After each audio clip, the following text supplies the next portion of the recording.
Kristus sebagai gembala agung kita yang setia. Dialah yang telah menyelamatkan kita dari hukuman yang kekal. Kedua kalinya kita lupa ucapkan terima kasih kepada Bapak Kasmiran yang sudah menerima kami untuk kami berbagi ya di dalam firman Tuhan, dan saya berharap firman Tuhan ini nanti akan menjadi berkat bagi kita semua. Ini perlu kenalan atau enggak? Katanya kalau nggak kenal maka tak sayang. Saya kepingin disayang saudara-saudara. Pak Pandoyo nurut. Haleluya. Nama saya Daniel. Ya. Saya dikaruniai istri satu. Cukup ya. Cukup itu aja Bu, Pak ya. Selama-lamanya ya. Dikaruniai 3 orang anak. Yang pertama cewek, sekarang ya dia sudah menikah, dia tinggal di Kalimantan Barat bersama suaminya. Ya, dia punya anak 1, berarti saya sudah punya cucu 1. Yang nomor 2 cowok ya, yang sekarang ini sedang menemani saya. Yang puji Tuhan, anak saya ini sedang merintis usaha di Surabaya, dan puji Tuhan, Tuhan Yesus menyertai usahanya dan usahanya sangat diberkati. Ya, cuma saya sedikit sampai hari ini usianya sudah di atas, sudah kepala 3, masih belum punya pendamping. Ya, ini sekalian promosi. Ya, puji Tuhan. Lalu yang ketiga paling kecil ini cowok juga ya, cowok, dia sudah bekerja, dia membantu usaha kakaknya ya, puji Tuhan.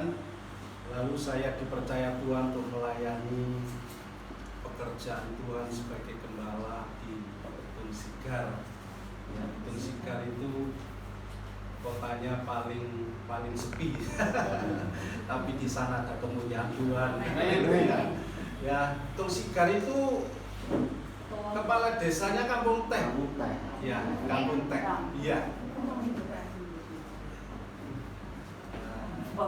Saya rasa itu aja perkenalan saya.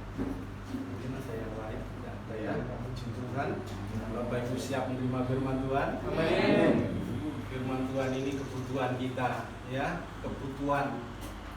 Karena itu mengapa orang Kristen itu kalau minggu ke gereja atau di lain hari minggu juga ke gereja, karena yaitu butuh yang namanya firman Tuhan. Butuh firman Tuhan, butuh ketemu dengan Tuhan. Sebab hidup ini tanpa Tuhan tidak ada artinya, tidak ada apa-apa. Itu sebabnya kita bersyukur kalau sampai hari ini Tuhan masih memberi kesempatan kepada kita untuk yaitu mendengarkan firman Tuhan. Karena firman Tuhan itu adalah sumber segala kehidupan. Ya. Jadi kalau saudara melihat segala sesuatu yang ada ini semua berasal daripada firman. Jadi semua itu tercipta karena firman Tuhan. Puji Tuhan, kita akan membaca firman Tuhan di dalam kitab 2 Timotius pasal 3. 2 Timotius pasal 3 ayatnya yang ke-16.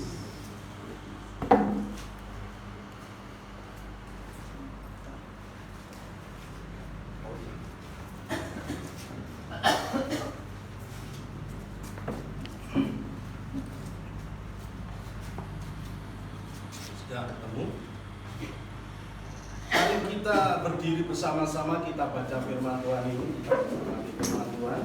Pada waktunya kita akan akhiri dengan kata amin ya. Itu artinya kita yakin akan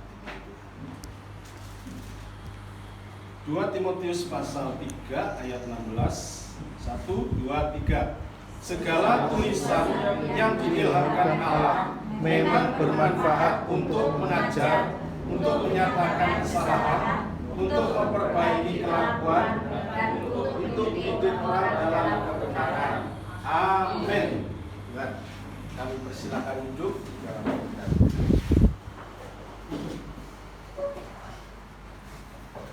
Saudara, di sini kita akan belajar ada 4 hal.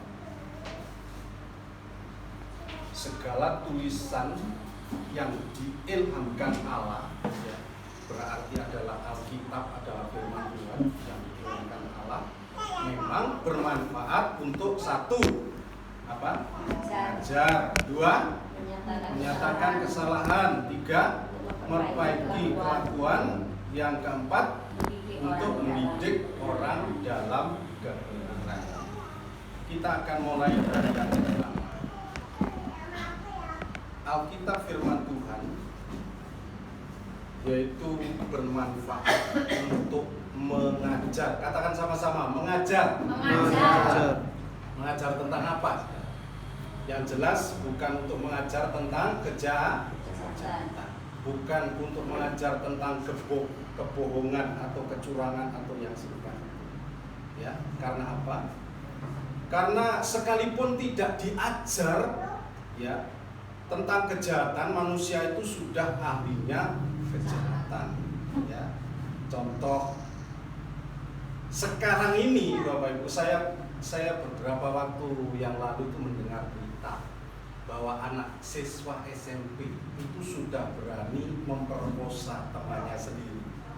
Bukankah ini adalah tindakan yang biadab? Anak siswa SMP, ya, itu sudah menjadi pengedar. Bayangkan, saudara. Ya. Lebih-lebih hari-hari ini, belakangan ini, saudara marah dengan apa yang namanya yaitu apa, berita apa, hoax, ya, berita bohong, ya, kabar bohong yang tujuannya itu untuk mengadu domba, ya, dombanya diadu supaya apa, perang, supaya hancur, ya, untuk menebar kebencian, untuk memecah belah persatuan. Nah, saudara, itu sebabnya jangan heran kalau hari-hari ini sering terjadi yaitu bencana di berbagai tempat, ya. Ada gempa, tsunami, apalagi banjir bandang, tanah longsor, apalagi gunung meletus, pesawat jatuh, apalagi angin puting beliung, ya. Ini artinya apa, saudara? Artinya itu sebenarnya Tuhan sedang berbicara kepada manusia, kepada umatnya. Tuhan itu sedang menegur umatnya. Supaya apa? Supaya mereka sadar bahwa mereka itu sebenarnya tidak ada apa-apanya. Karena memang hidup ini tanpa Tuhan tidak ada artinya. Katakan amin. Amin. Hidup ini tanpa Tuhan tidak ada artinya, saudara. Ya, tidak ada artinya, saudara. Karena itu stop melakukan kejahatan, ya. Stop melakukan kebohongan, karena bohong itu dosa. Dosa itu adalah hukumnya maut, yaitu kematian yang kekal. Tetapi saudara, marilah kita kembali bertobat, kembali ke jalan yang benar. Inilah yang pertama. Firman Tuhan bermanfaat untuk mengajar tentang kebenaran. Katakan sama-sama, kebenaran. Kebenaran. Bukan hanya tentang kebenaran, tetapi juga tentang keadilan. Katakan sama-sama, keadilan. Keadilan. Tuhan yang kita sembah adalah Tuhan yang Maha Adil. Katakan amin. Amin. Di mana keadilan Tuhan? Di kitab Markus 16 ayat 15, firman Tuhan katakan, pergilah ke seluruh dunia, beritakanlah Injil kepada segala makhluk. Barang siapa yang percaya dibaptis akan diselamatkan. Barang siapa yang tidak percaya akan dihukum. Ini keadilan Tuhan. Ya. Tuhan kita itu adalah Tuhan yang adil, ya. Bukan hanya tentang keadilan, Bapak Ibu, tapi firman Tuhan bermanfaat untuk mengajarkan tentang kuasa Tuhan. Katakan sama-sama, kuasa Tuhan. Bukan hanya kuasa Tuhan, tetapi tentang mujizat Tuhan. Katakan amin. Karena itu saudara, kita harus yakin, seyakin-yakinnya bahwa mujizat Tuhan itu masih ada sampai hari ini. Amin. Haleluya. Karena itu percayalah, apapun masalahmu, Tuhan pasti sanggup menolong kita. Amin. Di kitab Yesaya pasal 41 ayat 10, firman Tuhan katakan begini, janganlah takut, sebab aku ini menyertai engkau, janganlah bimbang, sebab aku ini Allahmu. Aku akan meneguhkan, bahkan akan menolong engkau. Aku akan memegang engkau dengan tangan kananku yang membawa kemenangan. Artinya apa? Artinya bahwa Tuhan mencipta saya, menciptakan saudara. Itu bukan untuk kalah, tetapi Tuhan menciptakan saya dan saudara untuk supaya kita menjadi orang-orang yang menang, bahkan lebih daripada pemenang. Katakan amin. Amin. Haleluya. Kita ini adalah orang-orang yang lebih daripada pemenang. Selain itu juga Alkitab firman Tuhan bermanfaat untuk mengajar tentang kebaikan Tuhan. Katakan sama-sama, kebaikan Tuhan. Sekali lagi, kebaikan Tuhan. Kebaikan Tuhan. Saudara, Tuhan yang kita sembah itu Tuhan yang baik. Bukan hanya baik, Dia sungguh baik, bahkan sangat baik. Bahkan kalau kita rasakan, kita nikmati Tuhan itu terlalu baik dalam kehidupan kita. Kebaikannya itu diberikan kepada saya dan saudara tidak tanggung-tanggung, saudara. Bahkan putranya sendiri itu dikaruniakan kepada saya dan saudara demi keselamatan saya dan saudara. Di kitab Yohanes 3 ayat 16, saya percaya Bapak Ibu semua hafal. Ayo kita katakan sama-sama, karena begitu besar kasih Allah akan dunia ini, sehingga Dia mengaruniakan anaknya yang tunggal, supaya setiap orang yang percaya kepadanya tidak binasa, melainkan beroleh hidup yang kekal. Katakan amin. Amin. Haleluya. Ini saudara, ya, Dia sangat baik buat kita. Dia telah mengaruniakan anaknya yang tunggal. Ini adalah bukti, ini adalah wujud kebaikan Tuhan yang telah diberikan kepada saya dan saudara. Haleluya.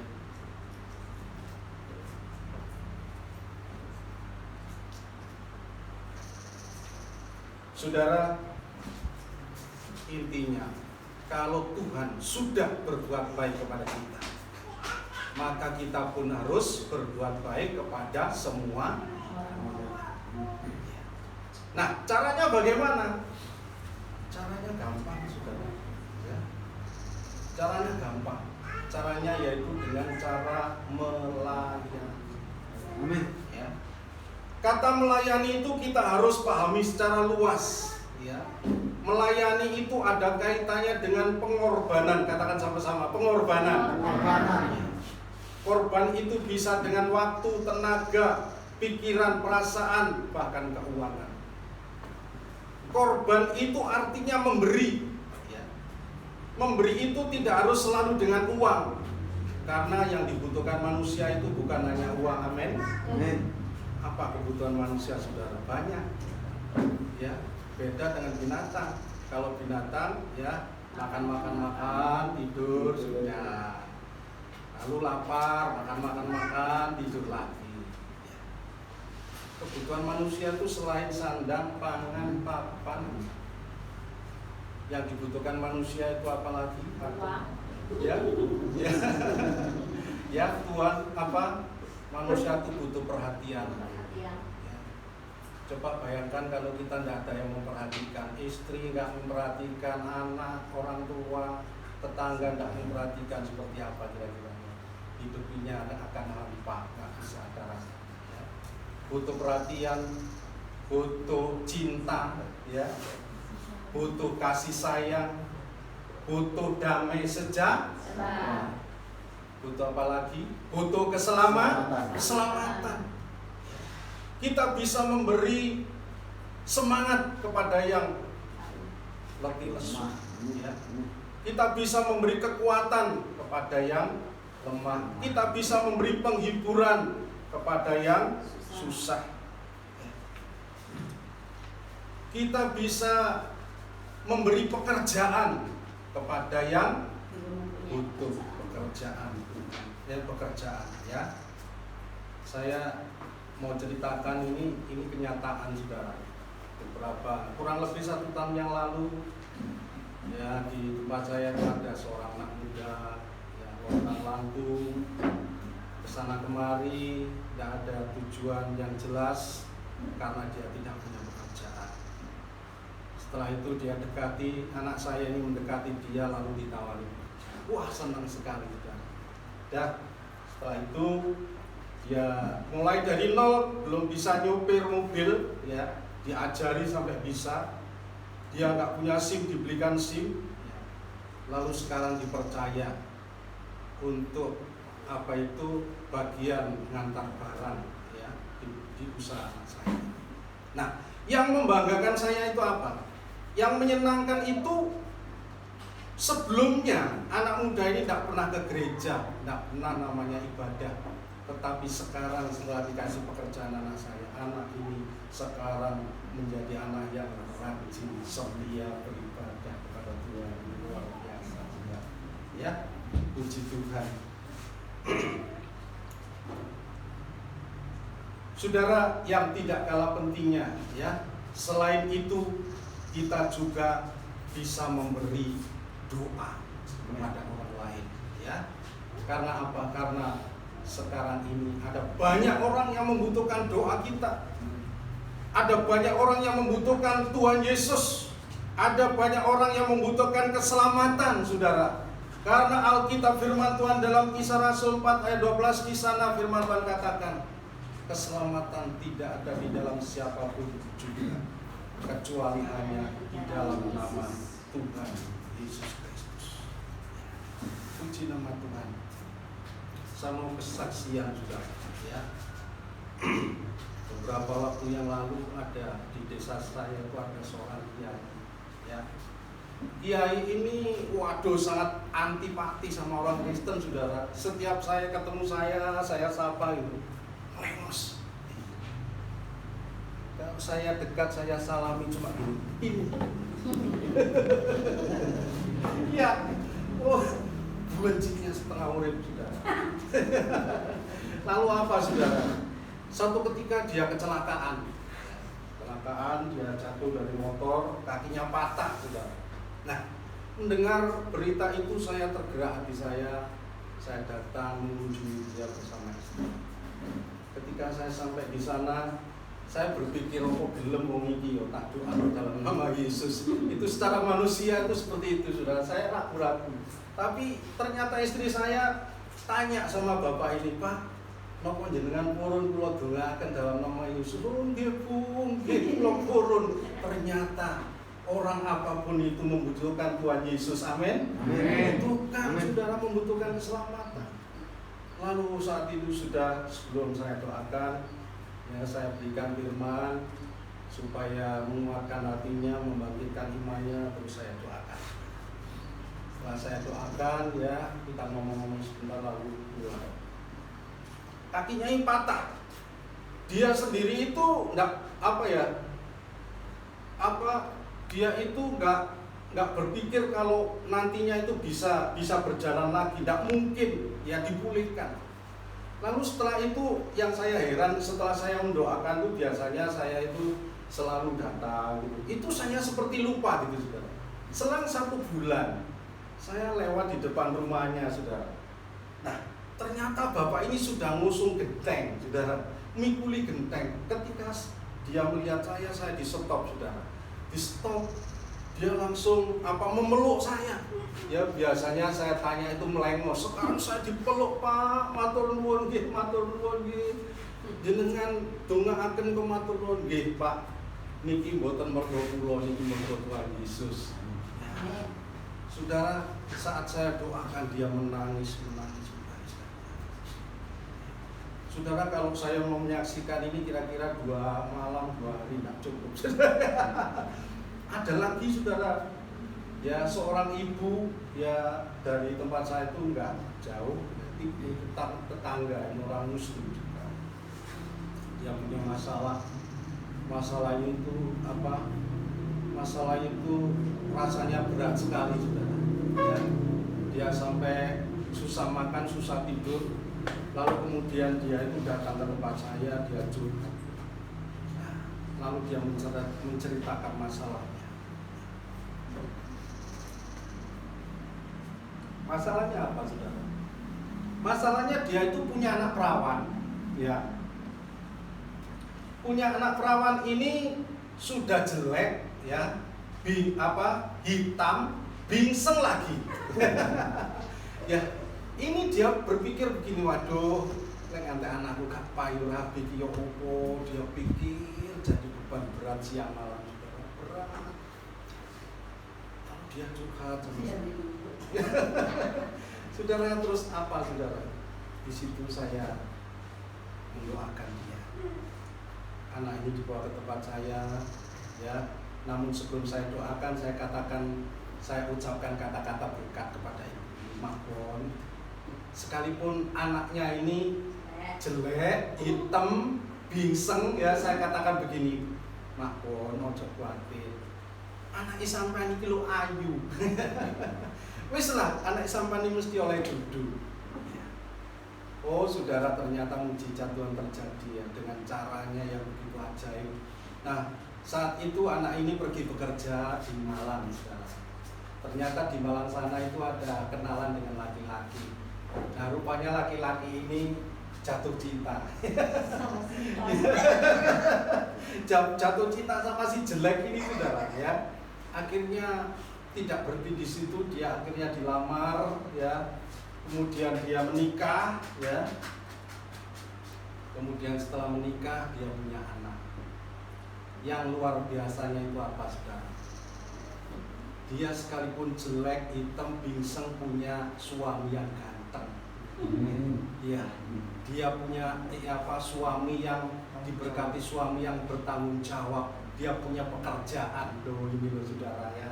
Kalau kita itu bergantung sama Tuhan Yesus, tak pernah keliru, benar? Haleluya, ya. Tuhan itu selalu memberi yang terbaik, saudara.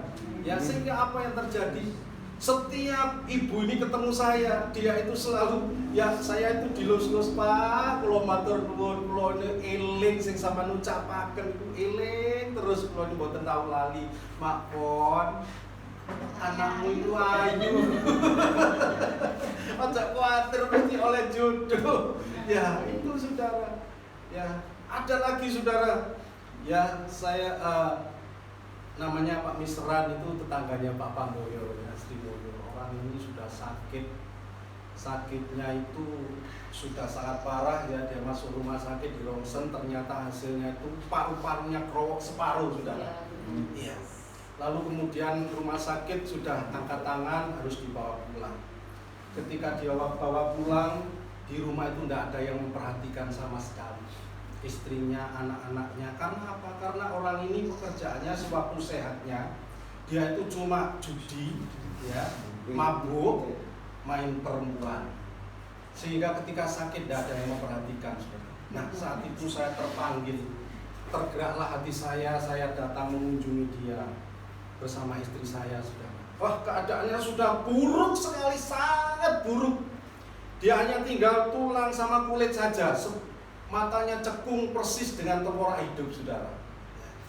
Lalu bapak ini saya tawar, Pak, dengan percaya pada Tuhan Yesus. Berdoa nih kali Tuhan Yesus. Monggo awake dhewe niki uripe namung bergantung teng Tuhan Yesus, boten bergantung teng liyane. Lek jenengan purun percaya teng Gusti Yesus, jenengan nanti saged dimuliaken. Lalu berdoa, ya, berdoa sama saya, istri saya berdoa, lalu setelah itu amin, ya, saya pulang. Lalu hari kedua saya datang kembali ke sana. Ternyata perubahannya itu sudah luar biasa, ya. Dia tahu dia itu tidak bisa bangun sendiri. Lalu kemudian dia sudah mulai berjalan-jalan, mulai bangun, mulai berjalan. Lalu kemudian kita berdoa lagi. lalu saya pulang. Hari ketiga saya datang kembali ke sana, saya berdoa. Oh, ketika saya datang saya lihat, oh sudah sehat saudara, sudah sehat betul. Ya, lalu kemudian rambutnya yang tidak pernah terurus, gondrong, menakutkan ini saudara, saya cukur. Ya. Sehingga apa yang terjadi sejak saat itu, orang ini menjadi orang yang setia, beribadah kepada Tuhan. Dia bertobat dari kelakuannya yang jahat.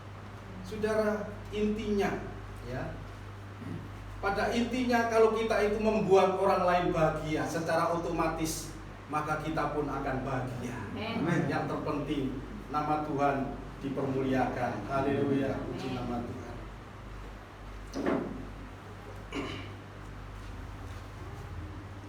Itu yang pertama saudara. Sekarang yang kedua. Loh, kok banyak temen.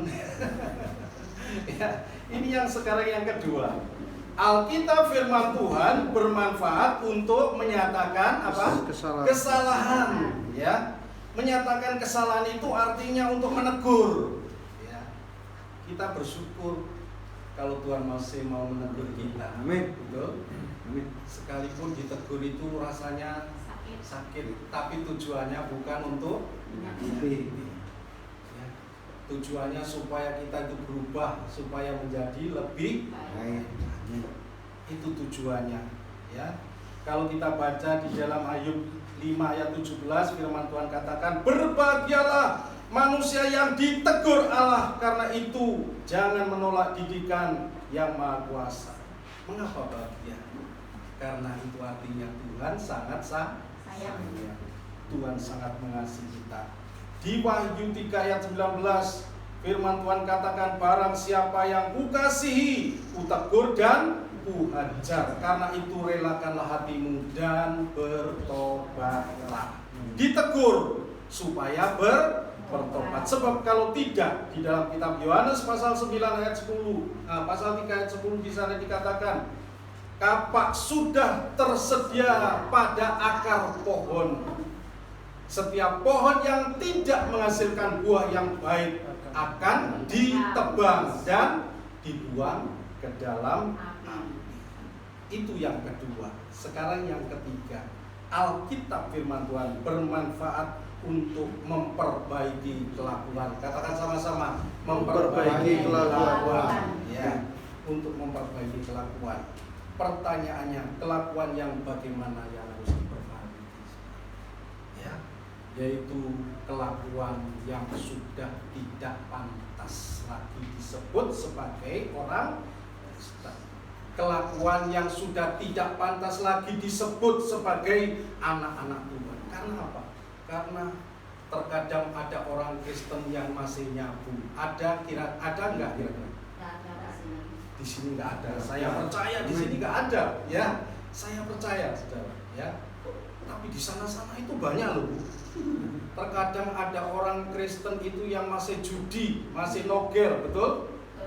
Ada di mana-mana itu ada, saudara. Bahkan dulu itu saya masih remaja itu saya ingat saya pernah masuk ya ikut kebaktian di salah satu gereja. Sebelum mulai ya majelisnya itu yang dibuka bukan Alkitab, tapi apa saudara? Ramalan, ngeramal dulu. Loh iya loh ini betul saudara. Nah saudara, jadi terkadang ada banyak orang Kristen yang masih mabuk. Mabuk boleh apa enggak kira-kira? Boleh. Boleh Bu. Mabuk Roh Kudus loh. Mabuk oleh Roh itu boleh, amin. Amin. Tapi kalau mabuk harta, ya, kata wanita itu enggak boleh, saudara, ya. Ya, ada orang Kristen yang suka apa itu main perdukunan, ada nggak kira-kira? Ada. Saya percaya di sini nggak ada. Tapi di sana-sana itu ada. Tapi yang saya heran ya kadang-kadang ada orang Kristen tuh doanya begini, Tuhan Engkau adalah dukun di atas segala dukun. Loh, memangnya Tuhan itu dukun? Tuhan kita itu adalah Tuhan di atas segala Tuhan, Dia adalah Raja di atas segala Raja, katakan amin. saudara, bukan dukun Tuhan itu.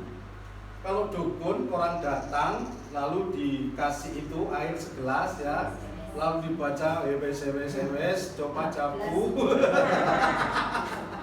lalu disemprot dengan cu diminum, itu dukun. Tapi Tuhan kita bukan seperti itu, saudara. Tuhan kita adalah Tuhan yang maha kuasa, amin. Yang menciptakan langit dan bumi dan segala isinya. Ya. Dia adalah dokter di atas segala dokter. Artinya apa? Kalau dokter sudah angkat tangan, Tuhan Yesus sanggup menyembuhkan. Dokter di atas segala dokter. Ya, sungguh luar biasa, saudara. Ya. Kadang-kadang ada orang Kristen yang masih suka marah-marah. Ada enggak? Ada. Yang suka bersungut-sungut ada? Ada. Tidak tahu berterima kasih, tidak pernah mengucap syukur, sungutnya panjang. Terlalu ini betul. Lewis ngono lali firman Tuhan. Padahal firman Tuhan itu jelas mengatakan mengucap syukurlah dalam segala keadaan. Dan mengucap syukur itu nek waktu diberkati enak. Makasih Tuhan. Ya, tapi inilah Tuhan kita itu luar biasa ya. Karena apa? Di balik mengucap syukur itu ada mujizat kuasa Tuhan. Amin. Haleluya. Puji Tuhan. Ya, diperbaiki. Diperbaiki itu artinya didandani, saudara ya. Didandani. Jadi Alkitab firman Tuhan itu berguna untuk mendandani. Supaya apa? Supaya kelihatan ya cantik ya, supaya kita itu pantas disebut sebagai anak-anak Tuhan ya. Itu ya tujuannya firman Tuhan untuk memperbaiki kita ya. Itu yang ketiga. Sekarang yang keempat. Yang keempat apa saudara? Untuk mendidik orang dalam kebenaran. Katakan sama-sama, untuk mendidik orang dalam kebenaran ya. Puji Tuhan. Tujuannya supaya apa saudara? Yaitu supaya mengerti rencana Tuhan. Rencana Tuhan itu adalah rencana yang indah. Bahkan jauh lebih indah daripada apa yang kita pikirkan dan harapkan, saudara. Itu rencana Tuhan. Di Yeremia pasal 29 ayat 11 firman Tuhan katakan begini, sebab aku ini mengetahui rancangan-rancangan yang ada padaku mengenai kamu. Demikianlah firman Tuhan. Bukan, yaitu rancangan damai sejahtera dan bukan rancangan kecelakaan. Dan untuk memberikan kepadamu hari depan yang penuh harapan. Inilah rencana Tuhan dalam kehidupan kita ya. Itu rencana Tuhan di dalam kehidupan kita supaya kita memiliki damai sejahtera, bukan kecelakaan. Bukan madesu. Apa madesu? Masa depan suram, bukan. Tetapi rancangan Tuhan dalam kehidupan kita yaitu supaya kita mempunyai masa depan yang penuh harapan, yang damai sejahtera. Puji nama Tuhan. Itu alasan yang pertama. Yang kedua, ya, apa yang dikehendaki Tuhan dalam kehidupan kita? Ya, yaitu supaya kita mengerti kehendak Tuhan. Apa yang dikehendaki Tuhan dalam kehidupan kita? Yaitu di dalam 1 Tesalonika 4 ayat 11, di sana firman Tuhan katakan, inilah kehendak Allah, yaitu pengudusanmu. Ya, artinya apa? Artinya bahwa Tuhan menghendaki supaya kita ini hidup kudus. Mengapa kita harus hidup kudus? Karena Tuhan yang kita sembah adalah Tuhan yang maha kudus. Ya. Mengapa kita harus hidup kudus, saudara? Karena di dalam Ibrani 12 ayat 14b firman Tuhan katakan, sebab tanpa kekudusan tidak seorang pun yang melihat Tuhan. Tidak ada seorang pun. Jangankan masuk dalam surga, melihat saja nggak bisa. Nggak bisa, saudara. Hidup kudus itu artinya apa sih? Hidup kudus itu artinya hidup benar. Katakan sama-sama, hidup benar. Hidup benar. Hidup benar itu hidup yang jujur, ya. Hidup yang jujur itu artinya tidak neko-neko, ya.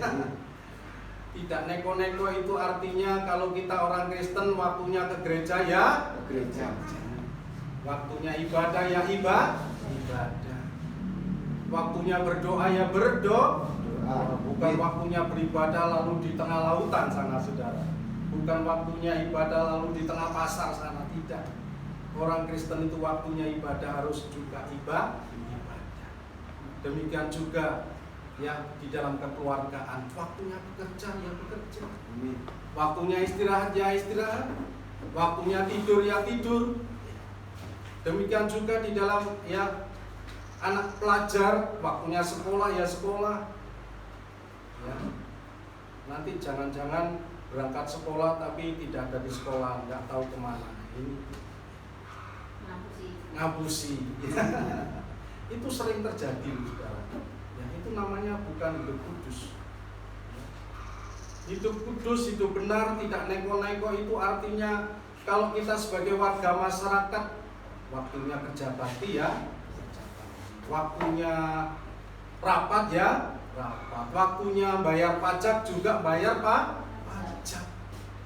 Ini saudara, yang dikehendaki Tuhan dalam kehidupan kita ya seperti ini. Hidup yang kudus, hidup benar, hidup jujur, tidak neko-neko, ya. Tidak neko-neko, sehingga dengan demikian kita menjadi pantas disebut sebagai anak-anak Tuhan. Tuhan Yesus memberkati kita semua. Amin. Haleluya.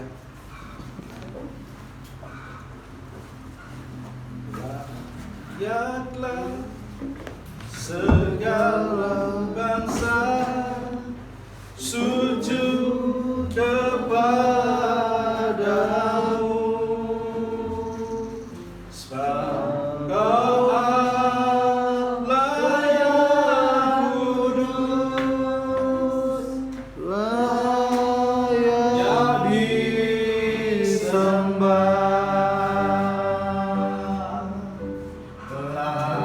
Layaklah segala bangsa sujud kepadamu,